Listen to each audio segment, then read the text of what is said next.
ما يلفظ من قول، یہ نہیں نکالتا ہے کوئی لفظ منہ سے، الا لدیہ رقیب عتید، مگر اس کے لیے نگہبان تیار بیٹھے ہیں۔ اللہ، جو کچھ آپ کرتے ہیں فرشتے دیکھ رہے ہیں۔ حسنات کو تو لکھ لیتے، بہت خوش ہو جاتے، لیکن سیئات کو بہت، وہ حسنات والا اس کو روکتا ہے، شاید توبہ کرے، پیچھے ہٹے، مت لکھو، ریکارڈ بن جائے گا بہت خراب۔ وجاءت سکرۃ الموت بالحق،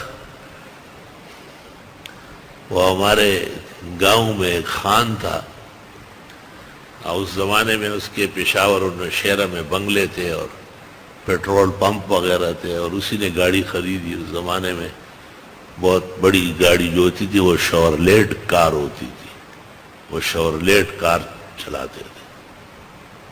تو میرے والد صاحب ان کے ساتھ بیٹھے تھے، پشاور میں کہیں کسی کام سے گئے، تو اچانک انہوں نے کہیں ٹریفک کے اصول کے خلاف کیا ہوگا، اور ٹریفک مین نے ان کو روکا، تو یہ ان کو منتیں کرنے لگے اور کہا کچھ لکھے نہیں۔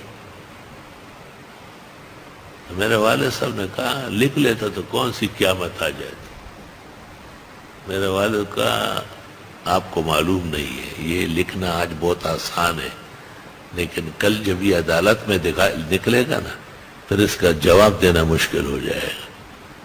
ابھی سے معاملہ ختم۔ میں نے والد صاحب نے مجھے قصہ سنایا کہ آج شاید محمد خان سرتلم پہ خبر ادا کی سرا، تو جب میں ترجمہ پڑھنے لگا مجھے یہ جگہ جب یاد آئی، میں سمجھ گیا کہ واقعی فرشتے اچھا ہی لکھے ہمارے بارے میں اور برا نہ لکھے تو ہماری جیت ہوگی اور عزت ہوگی۔ اللہ عزت نصیب فرمائے۔